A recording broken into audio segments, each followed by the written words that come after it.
विद्यार्थ्यांच्या सर्वांगीण विकासासाठी व कौशल्यपूर्ण शिक्षणासाठी विद्यार्थी केंद्र अभ्यासक्रमाची गरज असल्याचे प्रतिपादन SICTचे माजी अध्यक्ष डॉक्टर एस मंथा यांनी केले। ते 29 फेब्रुवारी रोजी संपन्न झालेल्या संजय घोडावत विद्यापीठाच्या 5व्या दीक्षांत सोहळ्यात प्रमुख पाहुणे म्हणून बोलत होते।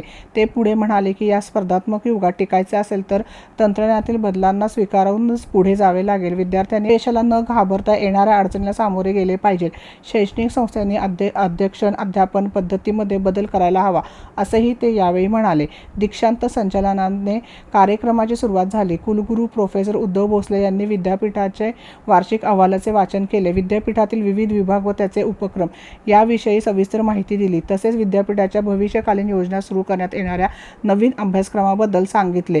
राष्ट्रीय व आंतरराष्ट्रीय स्तरावर संशोधन क्षेत्रात विद्यापीठाच्या होत असलेल्या प्रगतीचा आढावा घेतला। परदेशातील विद्यापीठांबरोबरील सामंजस्य कराराबाबत त्यांनी माहिती दिली। अध्यक्ष मनोगतात संजय घोडावत विद्यार्थ्यांना उद्देशून म्हणाले की शैक्षणिक जीवनातून तुम्ही प्रॅक्टिकल जीवनात प्रवेश करत आहात। यामध्ये सकारात्मक विचारांबरोबर कृतीशील गरजेची आहे। ध्येय निश्चित केल्यानंतर त्याचा ध्यास घ्यायला हवा। त्यासाठी अविरत मेहनत करणे गरजेचे आहे। आई वडील गुरु यांचा सन्मान ठेवायला हवा। स्वतःला अपडेट ठेवले पाहिजे। त्यासाठी नवीन येणाऱ्या बदलांना स्वीकारून टीम सोबत काम करायचा सल्ला त्यांनी दिला। पदवी प्राप्त सर्व विद्यार्थ्यांचे त्यांनी अभिनंदन केले व पुढील वाटचालीस शुभेच्छा दिल्या।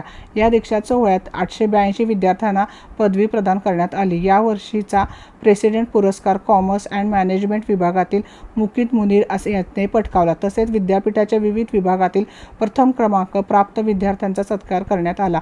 यावेळी 2 संशोधक विद्यार्थ्यांना PhD पदवी प्रदान करण्यात आली।